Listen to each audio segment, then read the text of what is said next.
కాదు అని చెప్పడానికి మనసొప్పక తప్పుడు లెక్కలతో ఇవాళ అసెంబ్లీని ప్రజలను తప్పుదోవ పట్టిస్తూ ఉన్న రేవంత్ రెడ్డిని ఏం చేయాలో మీరే ఆలోచించండి. నేను అబద్ధం అనగానే నా మీద గీసిపడ్డేటువంటి ఒక పెద్దలు ఏం చేయాలో రేవంత్ రెడ్డి గారిని దయచేసి సమాధానం చెప్పాలని చెప్పని కోరుతున్నాం. ఈ అంశాలన్నీ తప్పనిసరిగా అసెంబ్లీలో రైజ్ చేస్తాం, మాట్లాడతాం. But I wanted media friends, media మిత్రులు దయచేసి ఇక్కడ కొద్దిమంది ఉన్నారు, ఇంకా కొంతమంది రాకపోవచ్చు. మీడియా మిత్రులు, ప్రజలను నయవంచనకు గురి చేస్తూ ఉన్నాడు పచ్చి అబద్ధాలతో రేవంత్ రెడ్డి గారు, మోసం చేస్తూ ఉన్నారు. బడ్జెట్ను ఫడ్ చేసే సన్నాసులు ఇంకెవరు ఉంటారా చెప్పండి? And chief minister himself is lying. కేవలం కేసీఆర్ గారిపై బట్టగాలు చేయాలా, తన అసమర్థతను కప్పిపుచ్చుకోవాలా? దయచేసి ప్రజలకు చెప్పాలా, ఇది మోసపూరితమైన బడ్జెటు, అబద్ధాల బడ్జెటు, ప్రజలను మోసం చేస్తున్న బడ్జెటు. అందుకే కేటీఆర్ గారు, మా నాయకులు 6 గ్యారంటీస్ పైన బిల్లును ప్రవేశపెట్టబోతున్నారు, ప్రైవేట్ బిల్లును.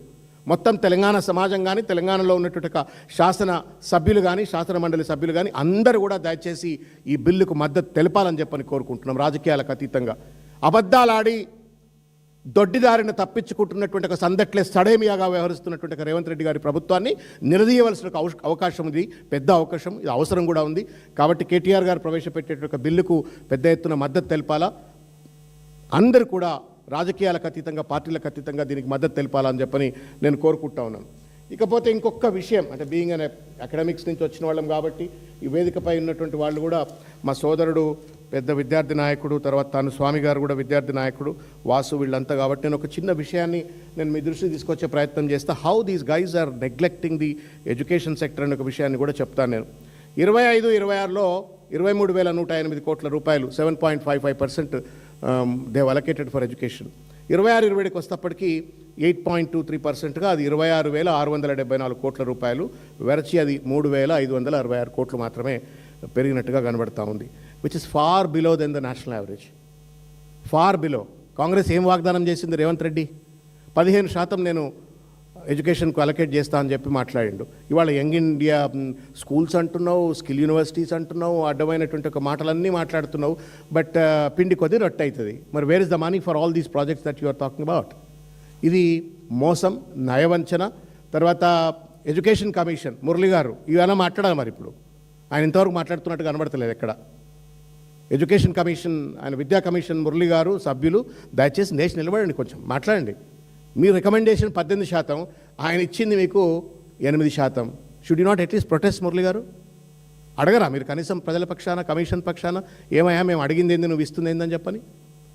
అదేవిధంగా స్కూల్ ఎడ్యుకేషన్కు కూడా 25-26లో 19,321 కోట్ల రూపాయలు అలొకేట్ చేస్తే 26-27కు 20,000 కోట్ల 873 కోట్ల రూపాయలు ఇచ్చినారు.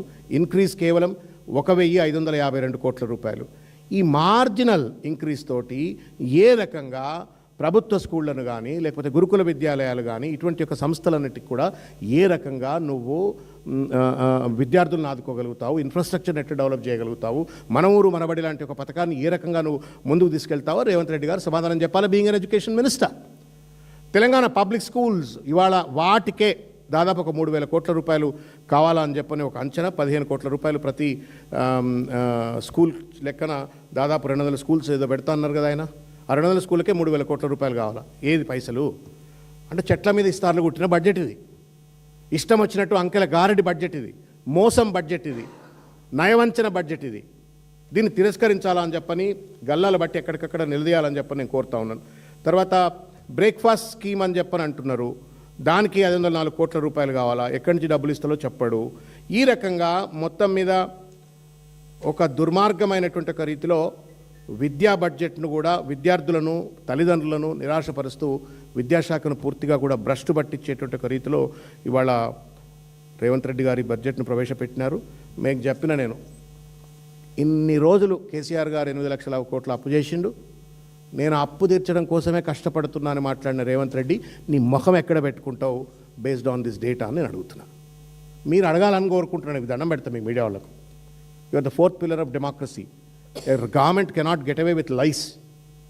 ప్రభుత్వం కానీ, అధికారంలో ఉన్నటువంటి ఒక పెద్దలు కానీ అబద్ధాలు ఆడితే ప్రశ్నించేటువంటిది ప్రతిపక్షం మాత్రమే కాదు, 4th పిల్లర్ ఆఫ్ డెమోక్రసీ అయిన మీడియా కూడా. మీరు కూడా అడగాలా, గల్లాలు పట్టినట్టు అడగాల. పేపర్లలో ఏ అబద్ధం చెప్తే ఆ అబద్ధాన్ని రాసేసో, లేకపోతే టీవీలలో ప్లేట్ బ్రేకింగ్లు పెడితే మనం ప్రజలందరం collectively we are all doing injustice to the society and the state and the people. And then we are allowing a thief to be scot-free.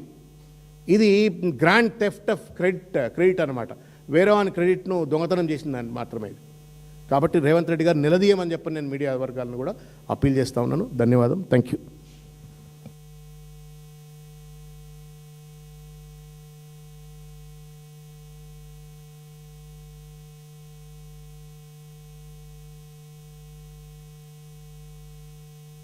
ఈరోజు ప్రస్తుతం కొనసాగుతున్నటువంటి ఒక బడ్జెట్ సమావేశాలలో రాష్ట్ర ప్రభుత్వం రేవంత్ రెడ్డి గారి నేతృత్వంలో ప్రజలను ఏ రకంగా తప్పుదోవ పట్టిస్తూ ఉన్నారు, ప్రజలకు